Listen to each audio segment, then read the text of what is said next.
पुराने वक्तों की बात है, किसी गांव में बिट्टू नामी दूध बेचने वाला रहता था। उसकी अपनी गाय थी जिसका वो दूध निकाला करता था। उसकी गाय बहुत गाढ़ा दूध देती थी।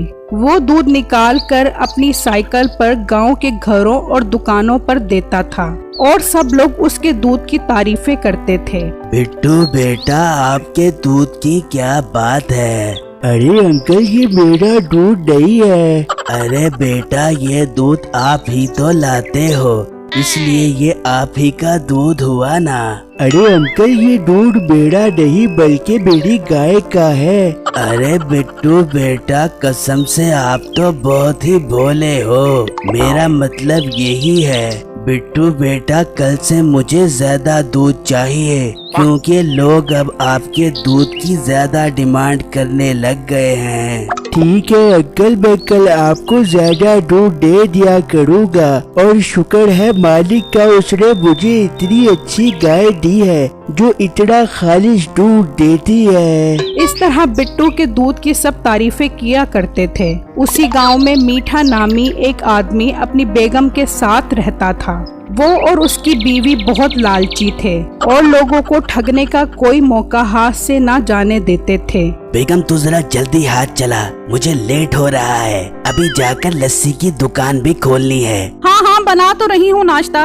पता नहीं तू नाश्ता बना रही है या गाय के पाए। हाँ, गाय के पाए से याद आया, वो बिट्टू दूध देने आ गया? नहीं, अभी तो दूध देने नहीं आया। ठीक है, मैं दुकान पर जा रहा हूँ, तू उससे दूध लेकर मेरी दुकान पर भेज दी। मीठा अभी ये कह ही रहा था कि बाहर से बिट्टू की आवाज आई। बाजी, दूध वाला आ गया है, दूध दे रे, आकर दूध ले लो। ये सुना तो मीठा बोला, जा जल्दी से दूध ले उससे और कोशिश करके सारा दूध ठग ली उससे। फिर उसकी बीवी बाहर दूध लेने आई। बिट्टू भाई, ये ठीक नहीं है। क्यों बाजी, क्या हुआ? भाई, कल जो दूध तुम देकर गए थे वो बहुत पतला था।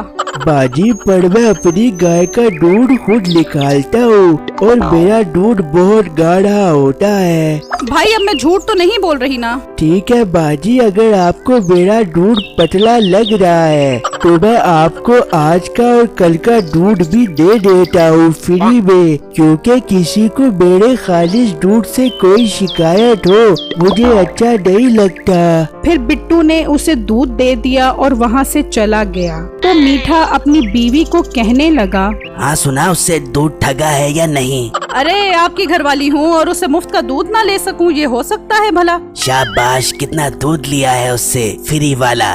पूरा 1 किलो लिया है। लानत तेरी फनकारी पर, सिर्फ 1 किलो? तेरे से ज्यादा दूध तो मैं ले लेता हूँ उससे।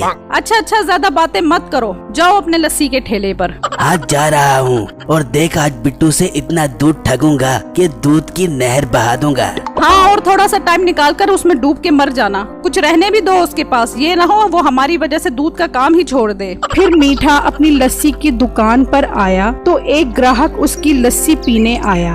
मीठे भाई, 1 गिलास लस्सी का बना दो। जैसे आपका नाम मीठा है वैसी मीठी मीठी लस्सी बनाना।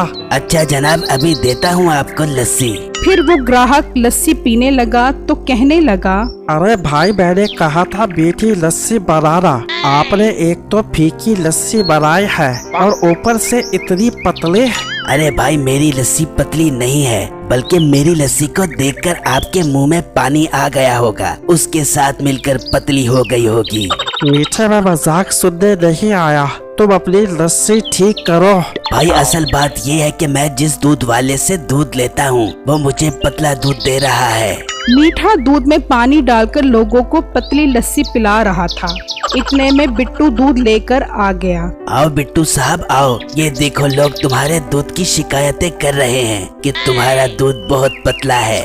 पर भाई, मैं तो आपको खालिश गाय का ताजा ताजा दूध देता हूँ। नहीं तो ये लोग झूठ बोल रहे हैं। नहीं भाई, मैं ये तो नहीं कह रहा। तो फिर दो मुझे 5 किलो दूध जो तुम पतला दे रहे हो। अच्छा भाई, मैं आपको देता हूँ 5 किलो दूध। फिर बिट्टू ने मीठे को 5 किलो दूध दिया तो मीठा बोला, बिट्टू बुरा मत मानना, आज क्या खा कर आए हो? भाई आज मैं मुर्गी खा कर आया हूँ। लेकिन बू तो दाल की आ रही है। भाई मैंने तो मुर्गी खाई है, आगे मुर्गी ने दाल खाई हुई होगी। अच्छा, दाल मुर्गी को छोड़ो और अपने दूध पर ध्यान दो। बहुत पतला दूध दे रहे हो आजकल तुम। फिर बिट्टू बहुत उदास हुआ और उसी दुकान पर दूध देने पहुंचा। क्या बात है बिट्टू बेटा, आज काफी देर लगा दी आपने दूध लाने में। बस अंकल एक जगह फंस गया था। अच्छा बेटा, आप जल्दी से दूध दे दो। अंकल आज दूध नहीं है, सारा दूध खत्म हो गया है। पर बिट्टू दूध कैसे खत्म हो गया? तुम्हें पता तो है कि मुझे तुमने दूध देना है। अंकल सॉरी, मुझे माफ कर दे, मैं कल आपको ज्यादा दूध दे दूंगा। ये कहकर बिट्टू उदास होकर वहाँ से चला गया। अगले दिन फिर बिट्टू दूध लेकर मीठे के घर गया तो उसी तरह उसकी बीवी ने झूठ बोलकर उससे दूध ले लिया और जब वो मीठे की दुकान पर गया तो मीठे ने भी उससे वही झूठ बोला और उससे सारा दूध ले लिया। बिट्टू फिर परेशानी की हालत में अंकल के पास गया। हाँ बेटा, आज मेरा दूध लाए हो ना? नहीं अंकल, आज भी दूध नहीं है। फिर बिट्टू ने उन अंकल को सारा माजरा बता दिया तो अंकल को सुनकर बहुत गुस्सा आया और अंकल कहने लगे, बेटा ये दोनों मियाँ बीवी एक नंबर के ठग हैं। तुम कैसे इन दोनों की बातों में आ गए? तुम्हें उन दोनों को सबक सिखाना चाहिए। मीठा लोगों को पतली लस्सी बनाकर देता है, तुम उसकी दुकान के साथ ही अपनी लस्सी की दुकान खोल लो। इस गांव के लोग अच्छी लस्सी पीने के लिए तरस रहे हैं। हाँ अंकल, आप ठीक कह रहे हैं, मेरा दूध तो बहुत गाढ़ा है, मैं लोगों को अच्छी लस्सी बना कर दिया करूँगा। फिर अगले दिन बिट्टू ने मीठे की लस्सी की दुकान के साथ अपनी लस्सी की दुकान खोल ली तो मीठा बोला, अरे मोटे, दूध बेचते बेचते लस्सी पर आ गया है, मेरे साथ मुकाबला करने आया है। बेटा लस्सी बेचना कोई अब्बू जी का काम नहीं है जो मुंह उठाया और मेरी यूनानी लस्सी की तरह लस्सी बनाना शुरू कर दी। इतने में वही ग्राहक बिट्टू की दुकान पर लस्सी पीने आया। भाई जरा एक गिलास लस्सी का दे दो, उस मीठे की लस्सी बहुत गंदी है, आपकी भी चेक करके देखता हूँ लस्सी कैसे होती है। फिर वो ग्राहक लस्सी पीने लगा तो कहने लगा, अरे वाह वाह कमाल, लस्सी तो बहुत मजेदार है। मैं गाँव वालों को बताऊंगा कि सब यहाँ से ही लस्सी पिए, गाढ़ी और मजेदार लस्सी। फिर देखते ही देखते सब उसकी दुकान पर लस्सी पीने आ गए और मीठा खाली दुकान लेकर खड़ा रह गया और बिट्टू का लस्सी का काम बहुत चमकने लगा। अब मीठे को उसके किए की सजा मिल गई। मेरी इस वीडियो को लाइक और मेरे चैनल को सब्सक्राइब जरूर कीजिएगा और मुझे कमेंट बॉक्स में जरूर बताइएगा कि आपको मेरी स्टोरी कैसी लगी। शुक्रिया।